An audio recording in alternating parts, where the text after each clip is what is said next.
देश में तानाशाही चल रही है, देश में हिटलर शाही चल रही है, देश की संसद को मौन किया जा रहा है, जुबान जनता की काटी जा रही है, लोगों को खामोश किया जा रहा है। सवालों से के बौछार से डरने वाली मोदी सरकार अब लोगों के सवालों पर ही सवाल उठाने लगी है कि जो सवाल कराएगा। मैंने आज आर्टिकल लिखा है कि यह नए निजाम का फरमान है, संसद में सवाल उठाना हराम है। अब संसद में आप सवाल नहीं उठा सकते। ये छोटे छोटे एक एक राज्य से जीते हुए सांसद सच मायने में अपने अपने क्षेत्र के सरकार ही है, यही नुमाइंदगी करते हैं अपने लोगों की, इन्हीं के पास जवाब और सवाल करने की ताकत है। लेकिन मोदी सरकार और अमित शाह की तानाशाही ने लोगों को सवाल से विहीन कर दिया है। नए संसद का परिसर इन्होंने सुंदर भले ही बना दिया, दीवारें लगाने से, अच्छी दीवारें बनाने से संसद खूबसूरत नहीं होती, संसद खोखली हो गई है। पहले संसद के सत्र में आपने देखा होगा कि एक सांसद रमेश बिधूड़ी सत्ता के नशे में चूर होकर, सत्ता की मलाई खाकर इतनी जहरीली जुबान बोल रहा अपने साथी सांसद को,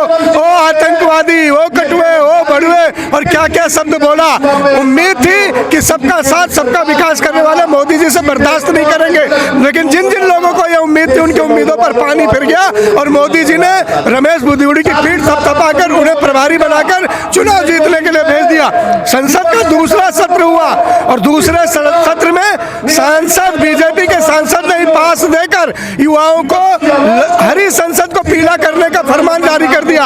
अगर ये सोचो यही पास किसी और सांसद ने दिया होता, किसी और दल के सांसद ने दिया होता, तो मोदी इसी सदन पर छाती पीट पीट कर कह रहे थे कि देखो विपक्ष संसद को बर्बाद कर रही है। लेकिन सजा नहीं हो रही है। सजा किन्हें हो रही है? जो सवाल पूछ रहे हैं। हम डरेंगे नहीं, हम घबराएंगे नहीं। हमने अंग्रेजों को भी देखा है, मुगलों को भी देखा है, बड़े बड़े तानाशाह आए और चले गए। तो मोदी और शाह जैसे तानाशाह तो भारतीय ही है और भारत हमेशा ऐसे तानाशाही से डट कर लड़ा है। जेपी साहब ने कहा था, बहुत बड़ी बात जेपी साहब ने कही थी कि जब सड़कें खामोश हो जाएंगी तो संसद आवारा हो जाएगी। इस संसद को आवारा होने देने से रोकने के लिए ही आज कांग्रेस सड़क पर है। किस दिशा में जा रहे हैं हम? लगातार इतने बड़े पैमाने पे सांसदों को सस्पेंड किया जा रहा है। देखिए ये कीर्तिमान है, 3 दागदार कीर्तिमान 2 संसद सत्र में बन गए। पहला रमेश बिधूड़ी की जहरीली जुबान, उस जहरीली जुबान ने संसद में अटल जी की पार्टी को ऐसा गर्त में डाल दिया कि अटल जी तो कहते थे कि प्यार से बोलो, सबसे मिल के रहो, उन्हीं की पार्टी को मटिया मेट करने की बात की। संसद के दूसरे सत्र में सुरक्षा का ब्रीच हो गया। लोग रोटी रोजी मांगने के लिए गूंगी बहरी सरकार के सामने कूद गए। उन्हें पता था हम पकड़े जाएंगे, पीटे जाएंगे, हम मारे जाएंगे, हम पर तरह तरह की यात्राएं होंगी, ताड़ना होगी, केस लगेंगे। उसकी परवाह करते हुए भी भगत सिंह के बच्चे आखिर अपनी हिंदुस्तान के सदन में कूदने को मजबूर हुए। सरकार के मुंह पर तमाचा है। तीसरा 141 सांसद अब तक सस्पेंड कर दिए गए। साहब न भूतो न भविष्य तो ऐसा कभी नहीं हुआ था। ये क्या है कि जो भी सवाल पूछेगा उसे बाहर का रास्ता दिखा देंगे, क्योंकि किसी भी सवाल का जवाब न मोदी के पास है न मोदी के लाडले शाह के पास है। सवाल से डरती है क्या सरकार? जाहिर तौर पर मोदी जी जिसके बगल में पहलवानों की इज्जत के लूटने वाले ब्रजभूषण बैठे हो, मोदी जी इनके बगल में किसानों को थार चढ़ाकर कुचलने वाले टहनी मिश्रा बैठे हो, उनके बेटे ने कुचला था, जिसके बगल में तमाम लुटेरे हत्यारे बलात्कारी बैठे हो, ऐसे लोग सवाल कहाँ देंगे साहब? सवाल का जवाब देंगे कहाँ? लेकिन कांग्रेस पूछती रहेगी, बोलती रहेगी। राहुल गांधी ने कहा ना, डरो मत, हम डरेंगे नहीं, चाहे इस वतन के लिए हमारा एक एक कतरा खून बर्बाद हो जाए, चला जाए, हम तबाह भी हो जाएंगे तब भी इस तानाशाही सरकार के आगे झुकेंगे नहीं, डरेंगे नहीं। हम इंदिरा गांधी के बच्चे हैं साहब। हम तो कहते हैं कि एक एक कतरा हमारी लहू का देश के काम आएगा। हमें वो सिखा के गई है, हमें बता के गई है। हम उनकी राह पे चलते रहेंगे, जीते रहेंगे। देश की आज़ादी को कांग्रेस लेके आई है, देश की आज़ादी को कांग्रेस ने बचाए रखा है। देश की आज़ादी को फिर से संभालने की जरूरत है। कांग्रेस उसी ओर बढ़ रही है। क्या लग रहा है संदीप जी, अभी जो चुनाव हुए हैं उसमें क्या वजह रही जो कांग्रेस को इतनी बुरी हार मिली? वजह तो आपको भी पता है, मुझे भी पता है, सबको पता है। ये वजह जिसकी वजह से हार हुई है, एक यंत्र है चुनाव जीतने का, वो यंत्र इन लोगों के पास है। लेकिन आप यंत्र को भी पार करके अगर जनतंत्र की जीत को देखोगे तो बीजेपी से ज्यादा कांग्रेस को वोट मिली है। 9 लाख से ज्यादा वोट हमें उनसे मिली है। ये बताती है कि जनता जननायक राहुल गांधी के साथ तानाशाही दबाव में प्रभाव में अफसरशाही के रौब से, बेईमानी से सत्ता और कुर्सी जीत सकते हैं, लेकिन दिल तो राहुल गांधी ही जीत रहे। नफरत के बाजार में मोहब्बत की दुकान राहुल गांधी ही है। ईवीएम में भी गड़बड़ है क्या?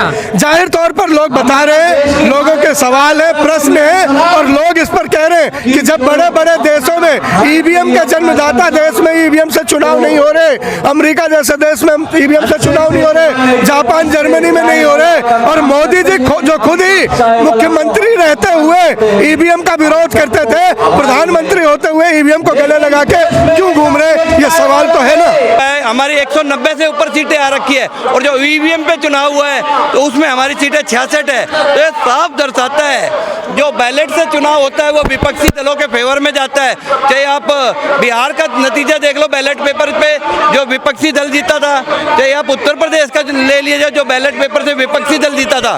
तो जब भी बैलेट पेपर से होता है तो विपक्षी दल की जीत होती है, और जब भी ईवीएम से कराया जाता है तो भारतीय जनता पार्टी की जीत होती है। नहीं बैठ रहा है लालू यादव और नीतीश कुमार नाराज है। देखो विपक्षी दल सारा एकजुट है। कल ये जो सोच रहे थे भारतीय जनता पार्टी कि अखिलेश नहीं आएंगे, लालू नहीं आएंगे, नीतीश कुमार नहीं आएंगे, सभी मजबूत है, एक मुश्त है।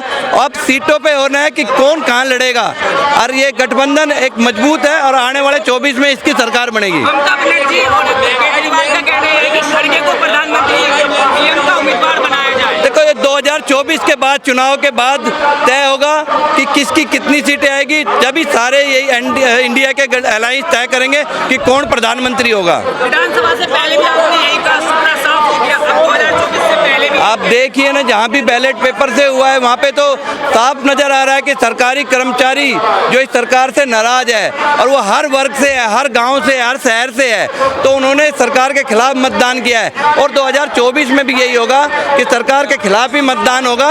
पटना में जो रैली होना है 30 जनवरी को इंडिया विपक्ष का, उससे पहले कहीं गठबंधन टूट ना जाए। देखिए अभी तो ये कारवा चला है इंडिया गठबंधन में, और दल जुड़ेंगे।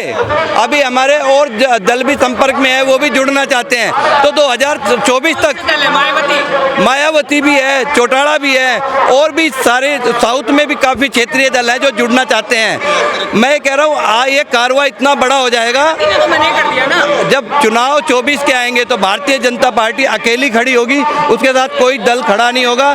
तो इसको साफ नजर आ रहा है सबको, कि हर दल को नजर आ रहा है कि भारतीय जनता पार्टी के साथ खड़ा होना नुकसान का सोता है।